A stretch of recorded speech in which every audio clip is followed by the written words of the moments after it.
പോകുന്ന വഴിക്ക് ട്രെയിനിൽ കയറിയാണ് പോകുന്നത്. ചേർത്തല ചെന്ന് കഴിഞ്ഞപ്പം ഇങ്ങനെ എന്നെ ആ ഡോക്ടർ തന്നെ വിളിക്കുകയാണ്, ഇത് എന്തോ ഒരു അത്ഭുതം സംഭവിച്ചിട്ടുണ്ട്, നിങ്ങൾക്ക് അടുത്തൊരു കുഞ്ഞിന് ചാൻസ് ഉണ്ട്. ഹിന്ദു ഡോക്ടറായിരുന്നു, പുള്ളിക്ക് പോലും വിശ്വസിക്കാൻ പറ്റിയില്ല സംഗതി എന്താണെന്നുള്ളത്.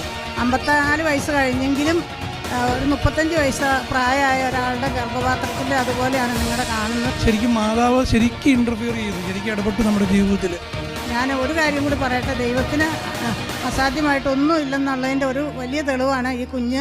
ഒരു സ്നേഹ സാമ്രാജ്യമിവിടെയുയർത്തുവാൻ അഭിവന്യയാമമ്മ കനിയേണമേ.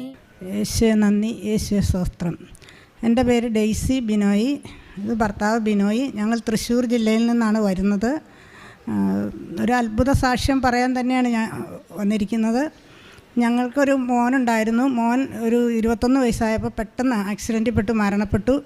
അതിനുശേഷം മാനസികമായിട്ട് ഞങ്ങൾ വളരെ ബുദ്ധിമുട്ടിലായിരുന്നു, ഉറങ്ങാൻ പറ്റില്ല, അങ്ങനെ ആകെ പ്രശ്നങ്ങളായിരുന്നു.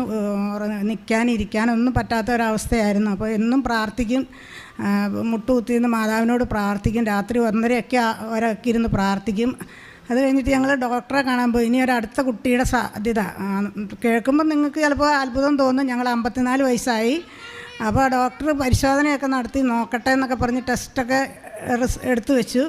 പിന്നെ ഞാൻ ഒരു ദിവസം രാത്രിയിൽ ഇങ്ങനെ മുട്ടുകുത്തി നിന്ന് പ്രാർത്ഥിക്കുമ്പോൾ ഇങ്ങനെ മാതാവ് വിളിക്കുന്ന പോലെ എനിക്ക് തോന്നി. അപ്പം ഞാൻ പിറ്റേ ദിവസം ഇവിടെ വരികയാണ് ചെയ്തത്. വന്നിട്ട് ഉടമ്പടി വെച്ചു. ഉടമ്പടിയിൽ ആദ്യത്തെ നിയോഗം 6 നിയോഗങ്ങളുണ്ടായിരുന്നു. ആദ്യത്തെ നിയോഗം ഞങ്ങളുടെ നഷ്ടപ്പെട്ട മകന് പകരം ഒരു കുഞ്ഞിനെ തരണം എന്നായിരുന്നു.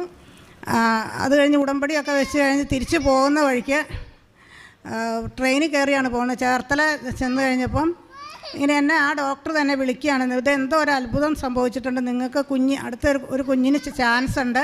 54 വയസ്സ് കഴിഞ്ഞെങ്കിലും ഒരു 35 വയസ്സ് പ്രായമായ ഒരാളുടെ ഗർഭപാത്രത്തിൻ്റെ അതുപോലെയാണ് നിങ്ങളുടെ കാണുന്നത്, എന്തായാലും നിങ്ങൾക്ക് ഭയങ്കര ഭാഗ്യമുണ്ട് എന്ന് പറഞ്ഞു. അത് കഴിഞ്ഞ് ഞാനിവിടുന്ന് പോകുമ്പോൾ നേർച്ച വസ്തുക്കളും എല്ലാം ആയിട്ടാണ് പോയത്. പിന്നെ എനിക്ക് ഉറച്ച വിശ്വാസം ഉണ്ടായിരുന്നു കുഞ്ഞുണ്ടാകുന്നു. ഞാൻ വയറ്റിൽ അത് തേച്ച് പ്രാർത്ഥിക്കുകയും ഉപ്പ് കലർത്തി കുടിക്കുകയും ഭക്ഷണത്തിൽ ചേർക്കുകയും ഒക്കെ ചെയ്തു. അങ്ങനെ 1 മാസം കഴിഞ്ഞപ്പോൾ ഇങ്ങനെ ടെസ്റ്റ് നടത്തിയപ്പോൾ പ്രഗ്നൻ്റ് ആണെന്ന് അറിഞ്ഞു. പിന്നെ ഡോക്ടർ പറഞ്ഞിരുന്നു ഇത് റിസ്ക്കാണ്, ഇത്രയും വയസ്സുള്ളപ്പോൾ എത്തുമെന്നൊന്നും അറിയില്ല എന്നൊക്കെ പറഞ്ഞിരുന്നു. അപ്പോൾ ഞാൻ പറഞ്ഞു ഇതാ മാതാവ് തന്നാൽ അതപ്പോൾ മാതാവ് ഏറ്റെടുത്തോളൂ, ഇനി ഞാൻ മരിച്ചാൽ തന്നെ കുഞ്ഞിനെ കിട്ടിയാൽ മതി എന്നാണ് ഞാൻ പറഞ്ഞിരുന്നത്. ഇതിങ്ങനെ പ്രഗ്നൻ്റ് ആണെന്ന് അറിഞ്ഞു കഴിഞ്ഞാൽ എനിക്ക് പിന്നെ സ്വസ്ഥമായിട്ട് ഉറങ്ങാനും പ്രാർത്ഥിക്കാനും എല്ലാം സാധിച്ചു. അതിനു മുമ്പ് എനിക്ക് ആരെങ്കിലും കാണുമ്പോൾ ഒക്കെ ഭയങ്കര ദേഷ്യമായിരുന്നു, മിണ്ടുന്നൊന്നും ഇഷ്ടമല്ലായിരുന്നു. ഒരു 2 വർഷത്തോളം അങ്ങനെ കടന്നുപോയി. അങ്ങനെ 7 മാസം വരെയൊക്കെ പോയപ്പോഴത്തേക്ക് ഓപ്പറേഷൻ ചെയ്ത് കുഞ്ഞ് ഉണ്ടായി. പൂർണ്ണ വളർച്ചയെത്തിയ നല്ല ആരോഗ്യമുള്ളൊരു കുഞ്ഞാണ്. കൂടുതൽ കളിയാണെങ്കിലേ ഉള്ളൂ. അതാണ് ഇപ്പോൾ 2 വയസ്സാകാറായിട്ടുണ്ട്. പിന്നെ ഒരുപാട് അനുഗ്രഹങ്ങൾ മാതാവ് തന്നിട്ടുണ്ട്. ഒരു കാര്യം കൂടെ പറയട്ടെ. ഞങ്ങളുടെ ഒരു സ്ഥലം ഉണ്ടായിരുന്നു, ആകെ പ്രശ്നത്തിലുള്ള ഒരു സ്ഥലമായിരുന്നു. അത് വിറ്റ് പോകാൻ വലിയ ബുദ്ധിമുട്ടായിരുന്നു. പ്രാർത്ഥിച്ച് ഈ അച്ഛനെ ഞാൻ ഒരു ദിവസം ഇവിടെ വന്നപ്പോൾ കണ്ടു, ഈ സ്ഥലം വിറ്റ് പൊക്കോളൂ എന്ന് പറഞ്ഞു. എന്നിട്ട് ഒരാഴ്ച കഴിഞ്ഞപ്പോഴേക്കും അത്ഭുതകരമായിട്ട് ആ സ്ഥലം വിൽക്കാൻ സാധിച്ചു. പിന്നെ എല്ലാം കൊണ്ടും മാതാവ് തന്ന എല്ലാ അനുഗ്രഹങ്ങൾക്കും ഒരുപാട് നന്ദി. ഞാൻ ഒരു കാര്യം കൂടി പറയട്ടെ, ദൈവത്തിന് അസാധ്യമായിട്ടൊന്നും ഇല്ലെന്നുള്ളതിൻ്റെ ഒരു വലിയ തെളിവാണ് ഈ കുഞ്ഞ് ഞങ്ങളുടെ കയ്യിലിരിക്കുന്നത്. യേശുവേ നന്ദി, യേശുവേ സ്വസ്ഥം. ഞാൻ ഗവൺമെൻറ് സർവീസ് ജോലി ഉണ്ടായിരുന്നു. അന്നേരമാണ് മോൻ മരിച്ചത്. അവൾക്കും ഗവൺമെൻറ് സർവീസ് ജോലിയാണ്, പഞ്ചായത്ത് വകുപ്പിലായിരുന്നു. അവൾ പ്രൊമോഷൻ കിട്ടിയ പിറ്റേ ദിവസമാണ് അവൻ മരിച്ചത്.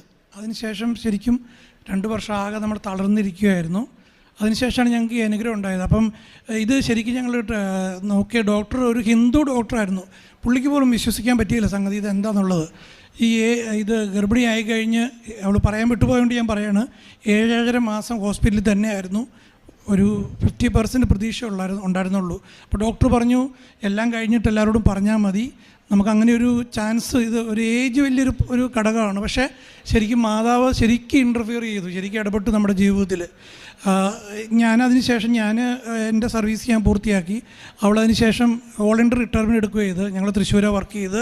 അത് പറയാൻ പറ്റും. അപ്പം മാതാവിൻ്റെ വലിയ അനുഗ്രഹമാണ് ജീവിതത്തിൽ ഉണ്ടായിട്ടുള്ളത്. ഞങ്ങൾ പലരോടും പറഞ്ഞു, ഞങ്ങളുടെ ഇറവ് തന്നെ ഒരു ബ്രദർ ഇവിടെ വന്ന് സാക്ഷ്യം പറഞ്ഞ് ഒരു ക്യാൻസർ, അതിൻ്റെ വൈഫിൻ്റെ ക്യാൻസർ ഭേദമായ കാര്യം പറഞ്ഞു. അപ്പോൾ എന്നോട് പ്രത്യേകം പറഞ്ഞു, നിങ്ങൾ പോകണം, കൃപാസനത്തിൽ പോയി ഇത് സാക്ഷ്യം പറയണം. ഇത് നിങ്ങൾക്ക് മാത്രമല്ല, ഇനി വരുന്ന തലമുറയ്ക്കും എല്ലാ ആൾക്കാർക്കും ഇതൊരു പ്രചോദനമാകണം. കാരണം മാതാവിനോട് നമ്മൾ ശക്തമായിട്ട് പ്രാർത്ഥിച്ചാൽ അസാധ്യമായിട്ട് ഒന്നുമില്ലെന്നുള്ളൊരു തെളിവാണിത്. അപ്പം മാതാവിന് 100 നന്ദി പറയണു. ഞാൻ ആദ്യം വന്നപ്പോൾ എനിക്ക് വലിയ വിശ്വാസം കുറവായിരുന്നു കേട്ടോ. അപ്പോൾ അവൾ തന്നെയാണ് ഇവിടെ ഓടുമ്പെടുക്കാനൊക്കെ ആയിട്ട് വന്നത്. എനിക്ക് വളരെ വിശ്വാസം കുറവായിരുന്നു നടക്കുന്നൊരു. പക്ഷേ ഇത് കഴിഞ്ഞ് കഴിഞ്ഞപ്പോഴാണ് നമുക്ക് ശരിക്കും പറഞ്ഞാൽ 100% എനിക്ക് വിശ്വാസമായി. ദൈവത്തിൽ നമുക്ക് ഇത് അസാധ്യമായിട്ട് ഒന്നുമില്ലെന്നുള്ള ഒരു കാര്യം ബോധ്യപ്പെട്ടത്. 23 വർഷങ്ങൾക്ക് ശേഷം